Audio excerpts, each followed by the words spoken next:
Viva, está com a Hora da Verdade. O nosso convidado é João Coutinho Figueiredo, o cabeça de lista da Iniciativa Liberal às eleições europeias de 9 de junho, a quem agradecemos ter aceitado tão prontamente este convite para aqui estar. Eu sou a Susana Madureira Martins e comigo está a jornalista do Público, Joana Mesquita, bem-vindo.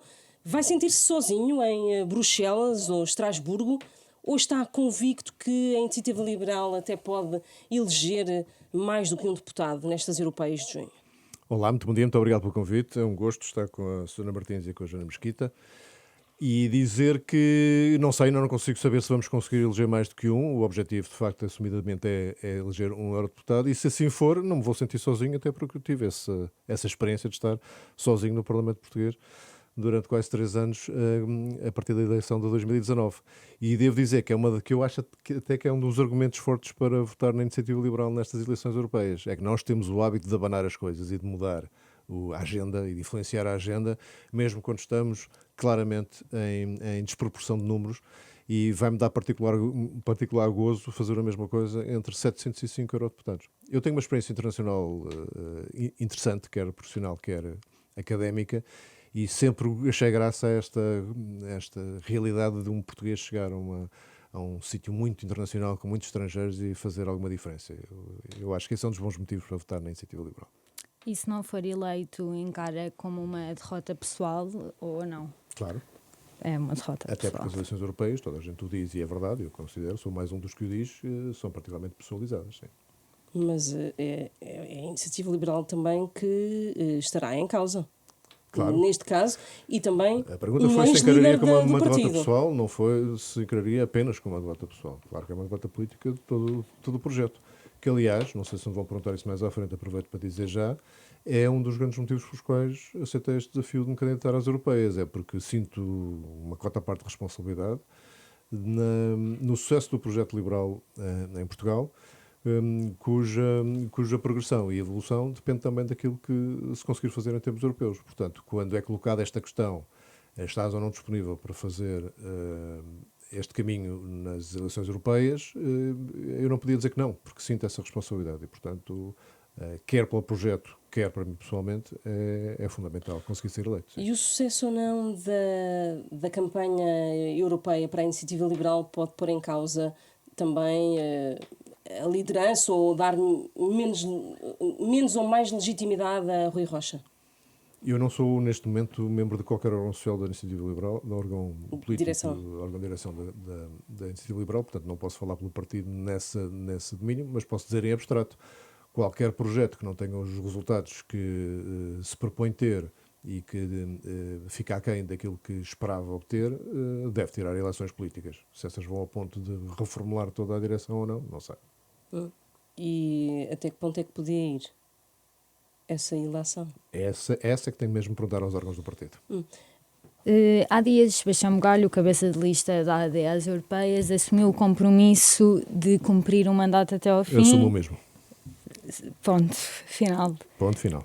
E acha que Sebastião Bugalho tem o currículo necessário para assumir este cargo? Ou... Ser cabeça de lista, sim. 2 pontos a esse respeito. Não gosto, penso que já assistiram a suficientes intervenções minhas para poder confirmar, eu não gosto de pessoalizar a política. Portanto, ter ou não ter currículo de um determinado candidato não é o género de discussão que eu gosto de entrar. Segundo, ao longo de toda a minha vida profissional, tive a oportunidade de recrutar muita gente. E rapidamente me apercebi que o currículo é apenas uma parte, e às vezes nem sequer a parte mais importante, daquilo que faz o sucesso de uma função. Portanto, não vou tanto por aí. Eu reconheço capacidades comunicacionais e intelectuais a Sebastião Bugalho, não lhe conheço posições sobre a Europa e a política europeia, e, portanto, nesse sentido, vamos aguardar pelos debates, vamos aguardar pela capacidade de explicar publicamente aquilo que se pretende, para ver até que ponto o pensamento europeu de Sebastião Bugalho é sustentado e até que ponto ele é divergente daquilo que a Iniciativa Liberal vai propor. Mas é um perfil de Sebastião Bugalho que pode entrar no eleitorado da Iniciativa Liberal e tirar vantagem disso, não é? Eu acho que todos os candidatos podem entrar nos eleitorados uns dos outros. Os eleitores não têm provavelmente dono. Mas este... Está-me a falar da juventude, Sim. por exemplo. Pois, eu agora aqui tenho que fazer eco daquilo que me dizem, por exemplo. Eu tenho uma idade vetusta já, embora muita gente diga que eu não pareço, mas vou fazer 63 anos agora em junho. E então a gente me diz que consigo falar muito bem com a juventude. Portanto, não é que certamente a idade biológica que determina a capacidade de penetração em determinados segmentos do eleitorado. Com isso não estou verdadeiramente preocupado, e devo dizer que numas eleições em que um dos grandes problemas para todos vai ser a mobilização do eleitorado, é aquela história triste de que são as eleições menos participadas, que as pessoas não reconhecem relevância aos temas europeus, que não se mobilizam para votar nas eleições europeias. Acho muito bem que todos os candidatos tenham como objetivo ir buscar franjas de eleitorado que não são tradicionalmente dos seus partidos, porque isso provavelmente mobilizará mais as pessoas. E já agora aproveito esta entrevista para lembrar, vocês vão falar certamente... Voto antecipado. Exatamente, e não só, que desta vez, mesmo no próprio dia, se poderá votar em mobilidade em todo o território. Portanto, no dia 9, mesmo que estejam em gozo de fim de semana cumprido, podem votar em qualquer parte do país sem necessidade de inscrição prévia, ao contrário do voto antecipado do dia 2 de junho, da semana anterior, que sim, também é em mobilidade, mas aí carece de registro prévio num site que é o www.votoantecipado.pt. E vai votar antecipadamente ou no próprio dia? Decidimos penso que não é nenhuma inconfidência, que será Rui Rocha a votar antecipadamente e eu votarei no dia 9. Ainda em relação a Sebastião Bugalho, o Presidente da República disse que se tratava de uma figura que era uma improvisação por parte do líder da AD. Também tem esta visão ou mantém que... Em relação ao Sr. Presidente da República, certamente teremos a oportunidade de falar ainda durante esta conversa sobre outros temas, mas eu diria que mais do que improvisação foi uma surpresa. E aqui, para não ficar só por respostas relativamente anódinas em relação a outros candidatos, o que eu não gostei na escolha, não gostei mais do que enquanto agente político, enquanto cidadão, é parecer privilegiar a popularidade e a notoriedade televisiva numa eleição como esta. É como se entrássemos naquelas democracias que têm facilidade em ter candidatos que são figuras populares de outras áreas do entretenimento ou das artes, como se isso fosse suficiente para chegar às pessoas e explicar a importância do projeto europeu. Eu acho que é uma certa desvalorização do projeto europeu, quando a notoriedade parece ser o primeiro e o principal motivo da escolha de um candidato. Repito, isto não tem uma leitura relativamente ao mérito e muito menos ao currículo do candidato que há bocado me perguntavam, tem a ver com eu não gostar da notoriedade e a popularidade, mais até que a notoriedade, ser um dos principais critérios de escolha dos políticos, que isso depois acaba por se virar contra o próprio candidato desde logo e depois contra os políticos de uma forma geral, porque parece que não é a substância que está em causa, é só a dita popularidade, e isso não é bom. E ontem a Presidente da Comissão Europeia não recusou uma aliança entre o Partido Popular Europeu e o ERC, que tem partidos como o Vox ou os Irmãos de Itália. Como é que vê as potenciais alianças na Europa, tendo em conta que os liberais fazem parte do eixo com o PPE e com os socialistas e democratas? Na última legislatura é verdade o que diz que o PPE, os socialistas e democratas e os liberais tiveram na chamada grande coligação, que tinha uma maioria que fez avançar a maior parte das iniciativas legislativas que apareceram. E é verdade também que, desde há uns meses a esta parte, se tem sentido da parte do PPE uma tentação maior de estender o braço ao SR. Os conservadores na Europa, esse grupo parlamentar, tem uma mistura grande de partidos e alguns deles não são de facto partidos com os quais os liberais alguma vez admitissem estar coligados. Portanto, uma das decisões que o grupo a que pertencemos, os liberais pertencem ao grupo Renovar a Europa, o grupo Renovar a Europa já tornou claro que o apoio a uma eventual recandidatura e reconfirmação de Ursula von der Leyen como Presidente da Comissão dependerá da não coligação, da não aliança com o SR. Eu percebo uma das partes estratégicas do que o PPE pode estar a fazer isto. É servir tampão. Há entre o ID e o SR algumas similitudes, mas há bastantes diferenças também. E para isolar aqueles que são os maiores inimigos do projeto europeu à direita, que também usa à esquerda, mas para isolar os maiores inimigos à direita, poderia ser dividi-los, poderia ser uma forma de o fazer. Mas com a atual composição do SR, os liberais não vão sentar uma solução dessas. E com o crescimento da direita radical, nessa mistura toda que existe até a nível europeu, esse equilíbrio esse equilíbrio na Europa pode desfazer-se, ou seja, para o entendimento dos grandes lugares europeus, dos chamados top jobs? Sim, vamos ver a aritmética que sai do dia 9 de junho. A maior parte dos cenários que eu tenho visto continua a permitir que esta grande coligação entre liberais, socialistas e populares tenha a maioria e, portanto, possa continuar a marcar o ritmo e a direção em que a União Europeia se vai desenvolvendo, mas se tal não acontecer, eu acho que é um risco de facto para o projeto europeu, porque estaremos a pôr em lugares ou de decisão ou de controle de decisões pessoas que não têm estima nem sequer vontade de fazer andar o projeto europeu, e isso é mau. Mas se houver um crescimento de tal maneira, esses grupos, essas famílias políticas terão de Repito, os ocupar... cenários a que tenho tido acesso e que são credíveis tornam isso bastante implausível. Uhum. O PPE é tradicionalmente a família política europeia mais votada. Pode deixar de o ser com estas eleições europeias, ou as indicações não vão até esse Mais uma esse vez, os ponto? cenários que eu tenho visto não indicam essa probabilidade. Como é que vê em relação às novas regras orçamentais que há semanas foram aprovadas pela União Europeia e que têm sido descritas como mais flexíveis e menos exigentes na contenção orçamental? Como é que vê este novo quadro orçamental? É mais favorável? É menos favorável? Esse novo quadro ainda está em evolução e, portanto, ainda haverá muitas matérias de pormenor importantes a serem decididas e não constam apenas de matérias de disciplina orçamental. Fazem também questão de aproveitar uma experiência que foi positiva deste grande projeto que nós aqui em Portugal designamos por PRR, mas que na Europa tem um chapéu chamado InvestEU. Nesse programa, como saberão, todos os apoios foram condicionados à execução de ao cumprimento de determinadas metas e à execução de determinadas políticas. Portanto, a condicionalidade dos fundos relativamente à sua execução e à sua eficácia será muito maior num contexto financeiro futuro. Portanto, temos, por um lado, uma talvez menor exigência em disciplina fiscal, coisa que a Iniciativa Liberal não aprecia, mas tem muito maior exigência relativamente à utilização, quer à atribuição, quer à utilização de fundos europeus, que nós apreciamos particularmente, porque achamos que é um dos temas em que a Europa tem ficado claramente aquém do que devia.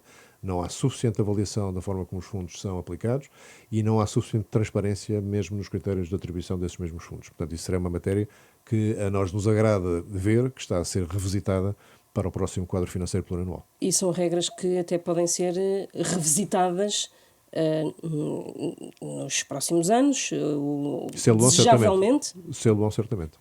Sê-lo-ão certamente, até porque no contexto de preparação das implicações financeiras de eventuais alargamentos do número de países membros da União Europeia, isso será inevitável. Já agora, como é que vê o novo pacto para as migrações e asilo da União Europeia? Esse pacto foi aprovado agora a meio de abril, no dia 10, se não estou em erro. É um pacto que tem virtudes, contém 10 diplomas diferentes, todos eles muito extensos. Tenho que confessar que ainda estamos a digerir alguns deles, mas tem alguns princípios que me parecem de louvar. O primeiro é definir a Europa como um espaço de acolhimento, um espaço de liberdade. Não faz sequer grande questão de referir a importância económica e demográfica dos imigrantes, que é uma forma quase utilitária de justificar aquilo que deve ser uma questão de princípio. Nós, liberais, também defendemos que a Europa deve ser um espaço aberto a todos aqueles que queiram procurar aqui também um futuro melhor. Tendo dito isso, não é um pacto ingênuo, não diz que tudo isto é a paz dos deuses e não há problemas. E então define uma série de critérios que me parecem razoáveis e bem pensados e a expressão que foi usada na apresentação acho que é feliz, quer dizer, vamos ser justos e humanos com quem é elegível, firmes com quem não é elegível e intransigentes com quem trafica e se aproveita desta situação de necessidade das pessoas que querem entrar no espaço europeu. E com este conjunto de razões, com este conjunto de motivos e de princípios, talvez seja possível fazer uma coisa que acho essencial. Não é possível continuar a viver numa Europa que nós desejamos que não tenha fronteiras internas, se não confiarmos nas fronteiras externas. Portanto, o trabalho nas fronteiras externas, que é como quem diz, o primeiro ponto de entrada no espaço europeu, tem que funcionar na triagem das pessoas, na verificação dos antecedentes, na verificação da situação política ou sanitária ou económica dos países de origem, para que possamos ter a certeza de que quem está a pedir asilo o está a pedir pelos motivos corretos, verdadeiros, e é verdadeiramente elegível ao abrigo deste pacto. Portanto, acho que é um passo em frente, ainda está, como digo, eu pessoalmente estou a digerir, porque são documentos muito extensos, mas têm princípios que são positivos. E essa malha até pode ficar mais apertada se o crescimento da direita radical e da família política da direita radical tiver melhores resultados nas próximas eleições europeias. Volto a dizer que nenhum dos cenários que eu vi com credibilidade dá a possibilidade da maioria se inverter e de dar maioria a esses que contestam as políticas de migração que estão em vigor. Agora acontece que, mesmo na discussão deste Pacto de Migrações e Asilo, e a discussão foi acesa, já houve um conjunto significativo de eurodeputados que não votou a favor, ou se absteve ou votou contra. Portanto, o assunto já foi suficientemente, digamos, polémico na altura. Repito o que disse. Os princípios que estão por trás deste pacto são positivos, é um passo na direção certa. Vamos ver se no detalhe elas precisam depois de correção na aplicação. Não penso, no entanto, que haja força política suficiente das forças representadas no Parlamento Europeu a partir de junho para inverter essa decisão. Uhum. Deixa-me voltar um bocadinho atrás sobre os designados lugares de topo do Conselho Europeu, Comissão Europeia. Alguma vez a Iniciativa Liberal e a família europeia a que pertence apoiaria o nome de António Costa para a liderança do Conselho Europeu? Não, mas não tem a ver com a sua nacionalidade, nem muito menos com o seu partido de origem. Tem a ver com a experiência que tivemos em Portugal de 8 anos de governação de António Costa, que foi alguém que fugiu, como o diabo da cruz, a fazer qualquer espécie de reforma estrutural e a assumir aquelas rupturas mais arriscadas do ponto de vista eleitoral e político, coisas que na Europa são absolutamente essenciais neste mandato que agora começará. Portanto, alguém que diz que se arrepia quando ouve a palavra reformas estruturais. Alguém que deu provas durante 8 anos que não quer arriscar, que acha que as reformas são demasiado arriscadas do ponto de vista político para funcionar. Não é a pessoa indicada, independentemente, repito, da nacionalidade e da proveniência política, não é a pessoa indicada para estar num cargo como Presidente do Conselho Europeu, que exige exatamente ser um dos líderes das reformas profundas que a Europa precisa. Seguindo esse raciocínio, o governo português devia abster-se de apoiar o nome de António Costa na eventualidade de ser apontado para o Conselho Europeu. Eu sempre tive enormes dúvidas em perceber o raciocínio de que ter alguém da nossa nacionalidade beneficia os nossos interesses. Sempre tive imensas dúvidas, até porque a prática, e podemos passar em revista alguns dos portugueses de enorme mérito, certamente, e de nomes sonantes que passaram por cargos internacionais, para além do prestígio, que é uma coisa difusa, que eu não sei muito bem como é que se mede, nem que validade, que utilidade tem, em que é que isso beneficiou os interesses portugueses. Portanto, nem sei porque é que os governos nacionais têm obrigatoriamente que defender nacionais seus para determinados postos. Eu sei que há sempre uma espécie de competição entre serviços diplomáticos para ver quem é que consegue pôr mais nacionais seus, mais conterrâneos seus em determinados postos.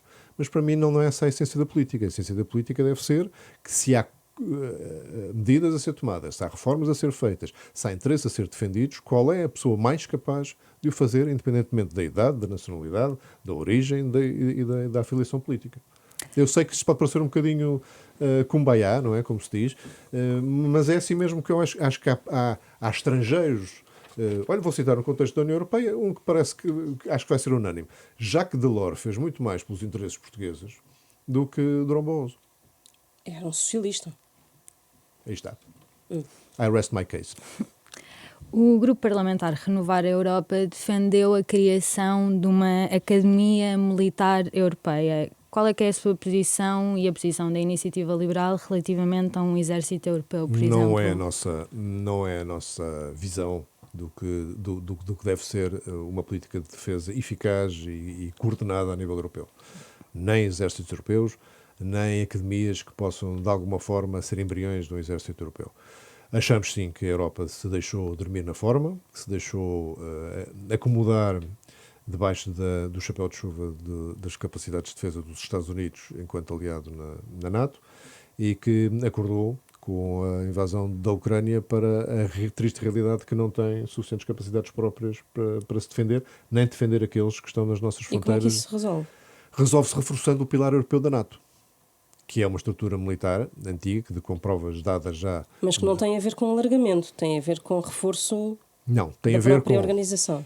Há aqui uma geometria um bocadinho variável, que não é inultrapassável para mim, e já vou dizer exatamente qual é a forma mais eficaz de ultrapassar, que é o facto de a NATO tem 32 países membros, dos quais 30 europeus, mas só 23 desses 30 membros da União Europeia. Ao mesmo tempo, a União Europeia tem 27 membros nesta altura, só 24 deles são membros da NATO. O que significa que há aqui vários países que são europeus e não estão na NATO, e vários partidos que estão na União Europeia que não estão na NATO. Portanto, não há uma identidade total de espaço geográfico que está abrangido.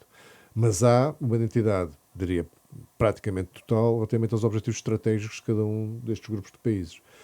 E já há, como dizia há pouco, na NATO, um comando militar suficientemente capaz, quer do ponto de vista técnico, quer do ponto de vista estratégico, para fazer aquilo que é mais difícil, que é a coordenação de dispositivos militares distintos. E já existe também um comando da NATO europeu. Não existe aquilo que eu designei, por simplicidade de linguagem, o pilar europeu da NATO institucionalizado, e a tal maneira de fazer a ponte entre o que hoje existe e aquilo que, na nossa opinião, devia existir, é exatamente institucionalizá-lo. Tornar a relação NATO-União Europeia mais institucional, através desde logo, cimeiras que proclamem aquilo que se pretende fazer em conjunto e que depois institucionalize a existência de um pilar europeu da NATO para que todos os investimentos em defesa, as escolhas de equipamentos, a complementaridade de dispositivos militares, o treino das forças, etc., possam ter uma coordenação suficiente ao nível desse pilar europeu da NATO para poderem corresponder com velocidade e eficácia aos desafios de defesa e segurança que se possam pôr nos tempos mais próximos. Ainda sobre isso, isso requer um orçamento superior da União Europeia, destacado para a defesa, e também dos próprios Estados-membros. Eu acho que, sinceramente, o segundo. Se os Estados-membros cumprirem os 2% do PIB e além disso, que estão previstos. Além disso, poderá ser necessário, num momento de transição, para recuperar alguns dos atrasos, mas não creio que em termos de velocidade de cruzeiro seja necessário um orçamento muito superior da União Europeia para efeitos de defesa. E isso é uma pista interessante, essa necessidade de investir mais em defesa do que se investiu até agora, uma pista interessante para outras coisas que forçam a União Europeia a mudar e a reformar-se, porque não é só na defesa que se vão consumir mais recursos do que se consumiu até aqui. As transições energéticas, digitais, o próprio alargamento, são tudo matérias que vão ser consumidoras de recursos da União Europeia. E tal como nós dizemos relativamente à situação portuguesa, nós, Iniciativa Liberal, de que se não resolvemos o problema da falta de crescimento económico, vamos estar sempre a dizer que não há recursos para fazer aquilo que é preciso em termos de reformas em Portugal, e vamos estar sempre a discutir o tamanho das fatias de um bolo cada vez mais pequeno, a Europa caminha para ter o mesmo tipo de problema. Não vai conseguir responder a todas estas necessidades se não voltar a pôr o crescimento económico no topo das prioridades, porque sem isso não vai haver recursos para isso. Pior, é que isto, se fosse só dinheiro, já era mau, porque estas coisas não iam acontecer, e são coisas que, na generalidade, para a generalidade das pessoas, são positivas e têm que acontecer. O pior é que também não vai gerar um ambiente social capaz de reter os talentos europeus na Europa. Já se nota que há muitos jovens qualificados europeus. Isto parece uma conversa calcada de Portugal, eu sei, mas a verdade é que os mecanismos são idênticos. Já há muitos jovens qualificados europeus que acabam por fazer vida profissional e acabaram por empreender, por exemplo, noutras geografias. E, além disso, estas transições que falei, quer a digital, quer a energética, vão necessitar de pessoas de enorme capacidade intelectual, de enorme capacidade de qualificações, de enorme capacidade de trabalho. Essas pessoas devem ser atraídas para continuar na Europa e daqui por, não sei se 10, 15, 20 anos, nós vamos ter um problema na Europa idêntico àquele que já nos queixamos hoje em Portugal. E voltando só aqui à defesa, o que acha desta ideia do governo de abrir o serviço militar a jovens delinquentes para colmatar as lacunas nas Forças Armadas? Teria sido apenas uma gafe numa universidade de verão do PSD se a Sra. Ministra da Administração Interna não tivesse vindo tentar salvar o seu colega de governo e confirmar que sim senhor era algo que podia-se discutir. Porque, entretanto, depois, para que a farsa não ficasse ainda sem mais um episódio, já houve o comunicado, penso que de ontem, da Ministério da Defesa a dizer que não era nada, foi só uma hipótese lançada para o ar. Uma hipótese académica. Sim, e portanto enterrar definitivamente aquilo que nunca devia ter sido, digamos, desterrado. Portanto, foi uma gafe, mais eu acho que foi. E como digo, não foi apenas uma gafe, porque depois houve estas sucessões de tentativas de correção que foram, dão razão ao ditado, foi pior a emenda que o soneto. Tem dito que não podemos olhar para estas... Deixa-me acrescentar uma coisa. Diga. Em relação a... Nós estamos a discutir em Portugal as Forças Armadas e há bocado tivemos aqui uma conversa sobre as Forças Armadas e a capacidade de defesa também da Europa, mas é preciso perceber que aquilo que são as necessidades de defesa e as competências militares quase no meio do século XXI são bastante diferentes daquelas que eram no final do século XX. O tipo de ameaças que se enfrenta, o tipo de mecanismos e instrumentos de defesa e segurança que hoje temos a utilizar são bastante diferentes do que eram há 20 ou 30 anos atrás. E, portanto, já não estamos a falar propriamente do mesmo perfil de pessoas que têm vantagem em servir nas Forças Armadas, do ponto de vista das defesas dos países. Portanto, é outro tipo de recrutamento. Portanto, quando me falam de serviço militar obrigatório, a resposta seria a mesma. Não somos favoráveis, não só porque é uma obrigação e o liberal fica imediatamente com uma alergia quando se fala em obrigações ou proibições, mas porque não satisfaz as necessidades das novas formas de conflito que no século XXI vão ser prevalecentes. Ou seja, o que está a dizer é que é preciso gente mais qualificada e mais tecnologia. Muito mais qualificada, com muito mais tecnologia e muito mais preparada para fazer determinado tipo de trabalhos de análise do que propriamente de botas no chão. Sendo que há, como se vê agora na Ucrânia, conflitos que vão continuar a ter convencionais, sim, convencionais, muita infantaria e muita cibercombate. Voltando aqui à pergunta que lhe estava a fazer, tem dito que estas eleições europeias não podem ser vistas como uma segunda volta das legislativas. Mas um mau resultado da AD pode fragilizar o governo e pode fragilizar Luís Montenegro. Não acha que estes resultados podem ser o trampolim? Mas isso é sempre verdade, não é? Uma má intervenção do Primeiro-Ministro a propósito do IRS pode fragilizar a AD. Uma gafe do Ministro da Defesa pode fragilizar a AD. Tudo é passível de fragilizar ou fortalecer quem está no poder ou quem está na oposição. Tudo, incluindo os resultados eleitorais. Isso é uma coisa. Mas os resultados eleitorais podem servir de trampolim para acelerar a crise política? Podem ou não. Depende não só da maneira como eles são lidos e encarados, mas também da maneira como se entra nas eleições. Quer dizer, Portugal está cheio, já tem uma história democrática felizmente suficientemente longa para ter exemplos de tudo. De eleições autárquicas que conduziram a quedas de governo, de grandes derrotas europeias que não conduziram a mudança nenhuma. Tudo depende do contexto. Ele é tão mais propício a que haja leituras nacionais quanto à partida se entra logo com essa tese. E devo dizer que eu acredito nos Estados-Maiores dos partidos, o nosso incluído, se façam esse tipo de cenários, o que é que vai acontecer se houver uma derrota por 20 pontos ou por 30 pontos, e se um de passar para o dobro ou de passar para a metade. Isso é lícito, porque estamos todos na política e é disso também que se faz. Mas eu aceito que isso se faça, mas não acho positivo para o país que se olhe para as eleições europeias já como uma espécie de referendo aos primeiros 2 meses de investidura do governo. É que isto é uma coisa, é quase esquizofrénica. A Iniciativa Liberal, portanto, não irá contribuir para o acelerar a Iniciativa Liberal está, Susana Martins, a Iniciativa governo. Liberal está na vida política e está sujeita, entre outras coisas, às perguntas que lhe fazem. Portanto, em todas as intervenções, entrevistas e oportunidades me fizerem perguntas sobre a situação interna, eu não vou nem fazer a descortesia, nem perder a oportunidade de comentar. Agora, eu preferia que não o fizessem. Mas preferia que me fizessem perguntas muito difíceis sobre detalhes, eu devo dizer que já me fizeram algumas, sobre detalhes daquilo que tem a ser pensado ou decidido na Europa. Porque isso dá às pessoas mais informação, desde logo, e talvez melhor o sentido de relevância que as pessoas têm em relação ao projeto europeu. Mais uma vez, isto não é uma questão de ingenuidade, é que se estamos sempre a queixar-nos de que há muita coisa decidida na Europa, há revelia do conhecimento das pessoas e que não há uma distância demasiada em relação ao projeto europeu, parte do motivo pelo qual isso existe é porque nós nos permitimos que a um mês e meio das eleições já estamos a dizer que há uma segunda volta.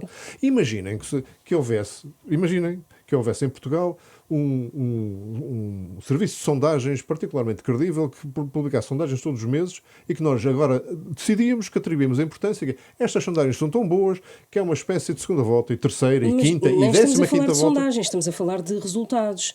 E se os resultados forem de tal maneira significativos para a AD... Tem leituras políticas. Pronto, é isso. Tem leituras políticas. Isso não é a mesma coisa de ser a segunda volta das eleições. Não é a mesma coisa. Não é uma coisa, o governo perdeu as eleições, tem que se demitir. Já não estou a ir para o popular. Mas eu estou a dizer uma coisa que me parece óbvia. Sim, mas senão tínhamos uma eleição por ano para todos os órgãos, não é? Sim, mas é preciso tirar eleições nessa altura. Se o resultado for sim, a eleição pode ser que o governo começou mal. Mas isso podem perguntar diretamente. Sim, o governo começou mal. E diga uma coisa, também é daquelas pessoas que acham que este governo tem poucas condições para completar a legislatura até ao fim? Boa pergunta, mais um apelo à minha bola de cristal. Já tive várias visões sobre a duração possível deste governo.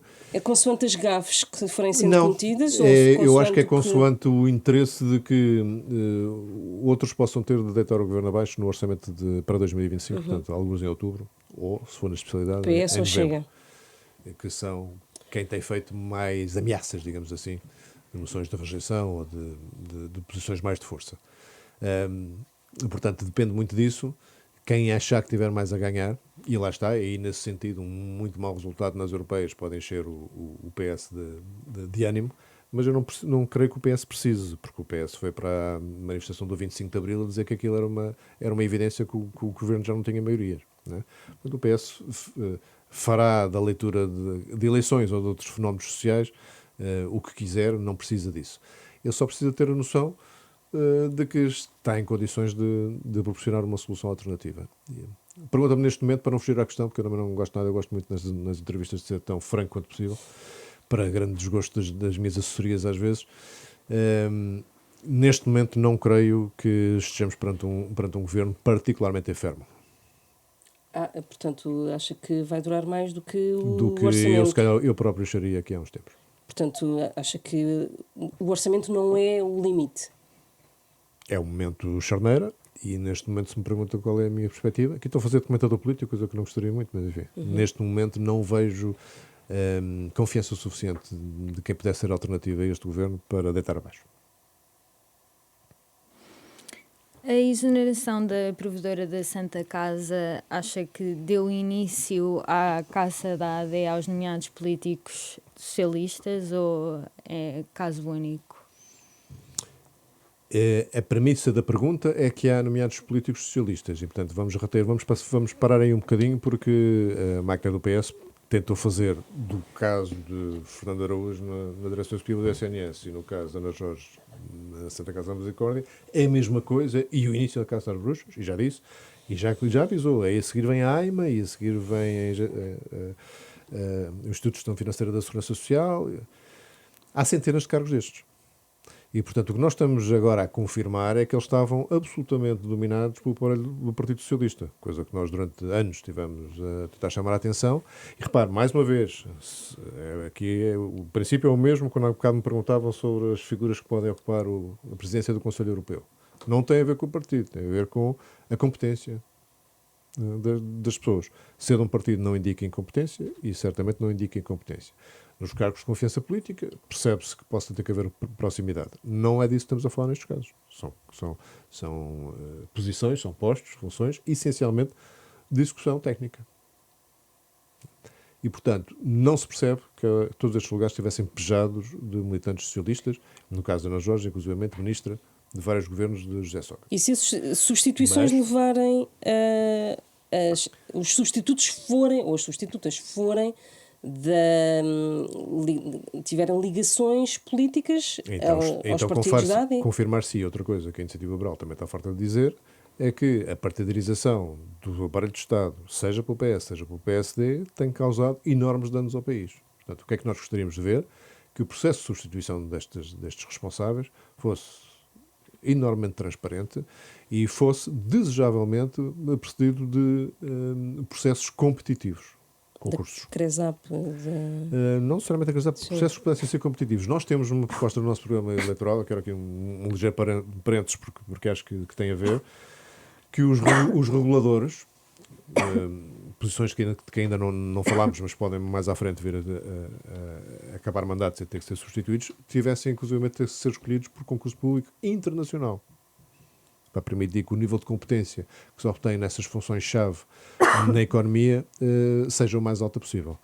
E, portanto, primeiro ponto, retomando o fio à meada, primeiro ponto, comprova-se agora que o aparelho de Estado estava pejado de militantes boys and girls do PS. Segundo, ainda a ver, pode-se vir a confirmar que o PSD prepara para fazer o inverso, que é colocar lá os seus boys and girls. Mas matéria mais substancial e menos de briga política. Os casos são muito diferentes, os dois que se conhecem até agora são muito diferentes. No caso da direção executiva do SNS, parece que há divergências de concepção relativamente àquilo que deve ser a reforma que foi empreendida das unidades locais de saúde, sobretudo pela direção executiva do SNS no ano passado. Relativamente à Santa Casa da Misericórdia, está por esclarecer exatamente o que é que se passou, porque o que veio a público do lado do Governo foram solicitadas as contas, ainda que provisórias, de 2023 e digamos, um ponto de situação do plano de reestruturação em 15 dias, coisa que a Presidente da Santa Casa terá achado que foi uma manifestação de falta de confiança e portanto, acabou por se sentir, digamos, não respaldada e acabou por estar isso na origem depois da demissão. Também constou que foi dada a hipótese de demitir e optou por não o fazer. Mas foi no mandato desta Presidente, Ana Jorge, que se conheceu a auditoria. Que se encomendou a auditoria e que se denunciaram as graves decisões, com os graves impactos à volta do projeto da Santa Casa Global e da internacionalização dos Jogos. E, portanto, eu não gosto de ver as pessoas que foram aquelas que acabaram por denunciar situações a serem as primeiras vítimas dessas mesmas situações. Isto só mostra que... A exoneração está mal explicada. Exatamente, é aí que eu queria chegar. Isto só mostra que até agora sabemos insuficientemente do que exatamente esteve em causa que justifica esta exoneração. Isso foi apenas por falta de confiança política, e estamos perante aquilo que já alguém chamou um saneamento, acho a palavra um pouco excessiva, mas percebo, um saneamento político com o qual, obviamente, a Iniciativa Liberal nunca estará de acordo.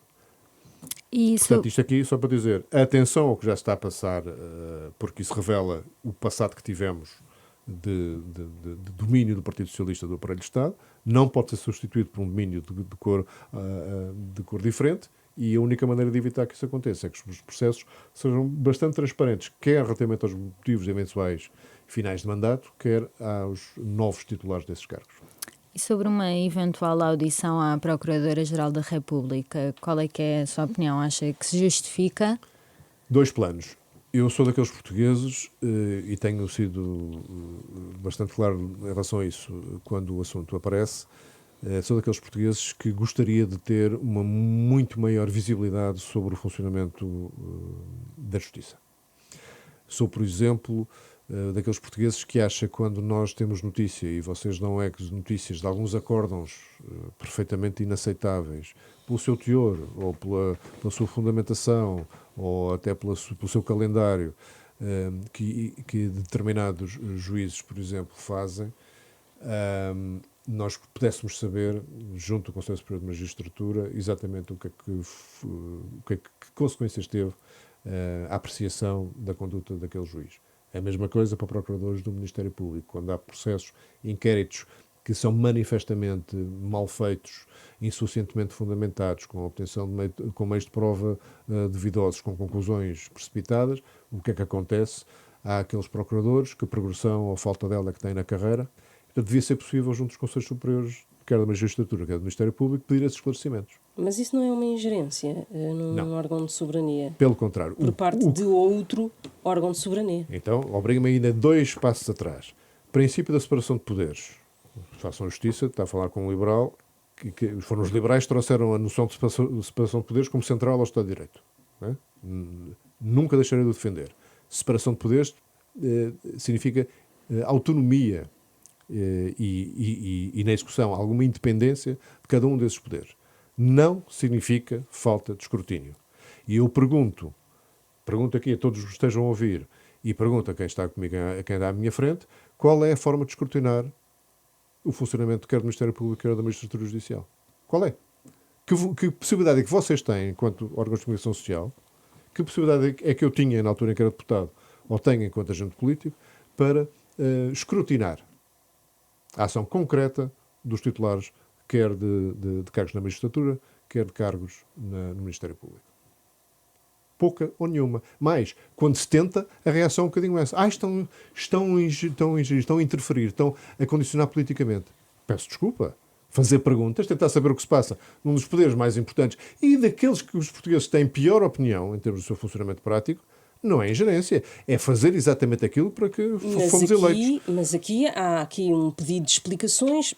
Enfim, certo. Isto era um introito para dizer que eu sou daqueles portugueses... portugueses... Sobre que processo, por exemplo, não é? Certo. Eu sou daqueles portugueses que gostaria de ter bastante mais escrutínio sobre o sistema judicial.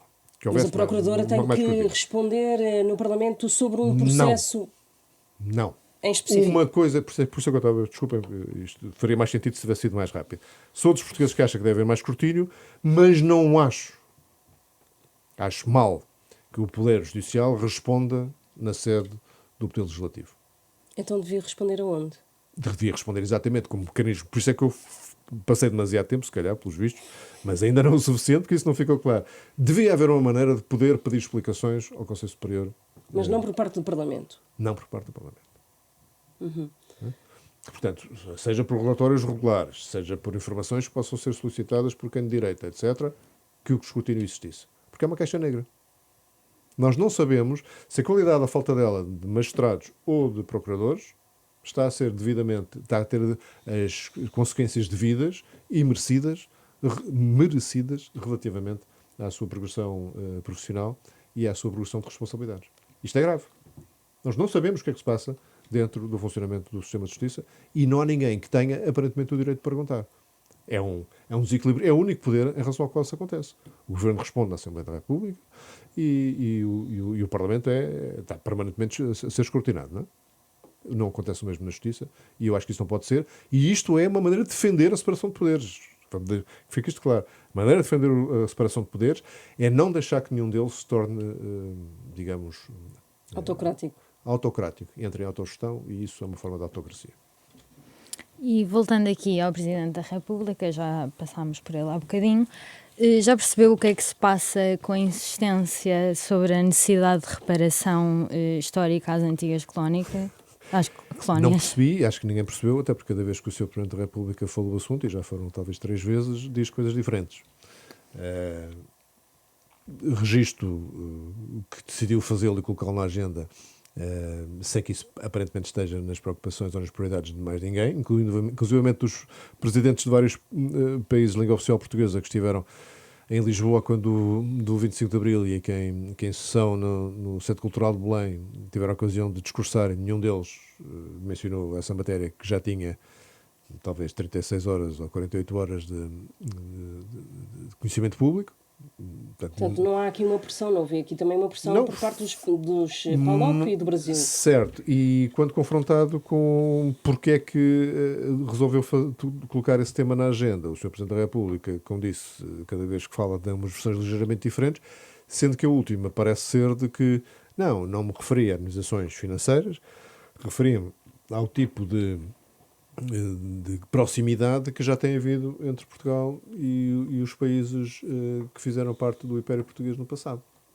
E, portanto, que o perdão de dívida que já ocorreu em décadas anteriores, ou a cooperação reforçada em vários dossiês com os PALOPs, é disso que ele está a falar quando se fala de reparações.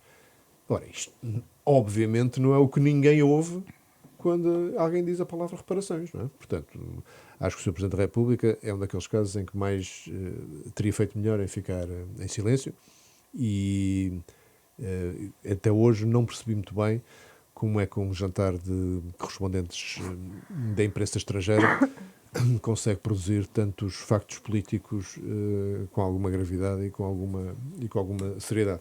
Porque vocês não vão perguntar sobre os comentários étnico-sociológicos sobre titulares de cargos públicos, mas é uma coisa absolutamente intolerável num Presidente da República.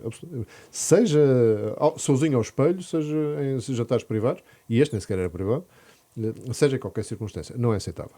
E acha que estas declarações dizem alguma coisa sobre o segundo mandato do Presidente da República? Acho que é um dos momentos baixos dos dois mandatos do Presidente da República. E acha que isto também pode estar aqui a servir como criar factos políticos paralelos ao caso das gêmeas brasileiras, para desviar atenções? Também já ouvi essa interpretação. Eu não sou um grande adepto de teorias da conspiração e acho que o Sr. Presidente da República também é suficientemente experiente e hábil, especialmente em matérias de comunicação, para saber que isso não ia funcionar. Ou seja, pode gerar burburinho durante um ciclo noticioso, mas não vai fazer esquecer um caso que já ocupa a agenda mediática há meses. André Ventura, e que carece de explicação. Sim, André Ventura, o líder do Chega, falava há dias de que isto podia ser, caso fosse possível, motivo para a destituição do Presidente da República. Qual é que é a posição da Iniciativa Liberal? Nem tanto ao mar, nem tanto à terra? Nem tanto ao mar, nem tanto à terra. Não creio que seja caso disso. É caso de análise, neste caso de crítica, mas não creio que seja caso de destituição. Mas, enfim, o Chega faz a vida da hipérbole e do exagero. É mais um exemplo. Diria que se é para isto, mais valia a pena não haver um presidente com origem no centro-direita. Que mais vale não contar com Marcelo Rebelo de Sousa. Mas isso é uma daquelas expressões que parece que vem daquelas pessoas que acham que a origem partidária de um Presidente da República... Estou a perguntar. Não, mas já ouvi também essa... Mas é pessoas que acham que os Presidentes da República são eleitos para fazer uma espécie de favor, não é mais que favor, é uma espécie de facilitador dos objetivos políticos da sua área política de origem. É uma visão um bocadinho redutora da função e acho que já tivemos também um número de Presidentes da República suficiente para poder dizer que tem sido possível a generalidade desses titulares, durante a generalidade do tempo em que ocuparam funções, despir a camisola de origem e fazerem aquilo que todos eles dizem no discurso de tomada de posse, que é ser o Presidente de todos os portugueses. A liderança de Rui Rocha não tem sido propriamente fácil. A saída de Carla Castro, o manifesto promovido por Maia Gonçalves, acha que a sua saída penalizou o partido?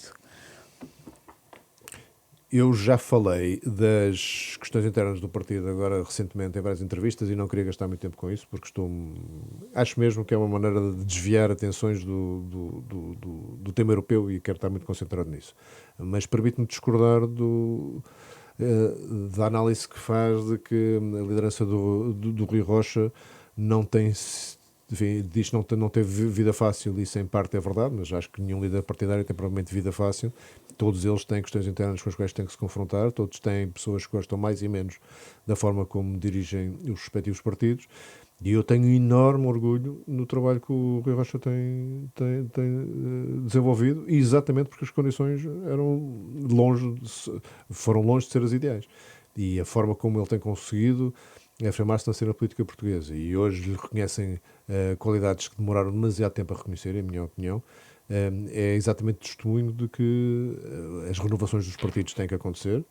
Eu tive na altura a ocasião de explicar que nenhum liberal se sente bem em ficar num cargo demasiado tempo, ainda mais quando as lutas que o partido iria previsivelmente ter que travar e exigiriam outro tipo de disponibilidade e até de energia que eu se calhar já não teria. Mas, pelos vistos, Meia Gonçalves está ali à espreita para questionar a liderança de Rui Rocha. Ótimo. E as europeias podem até ser esse gatilho. Não é? Ótimo.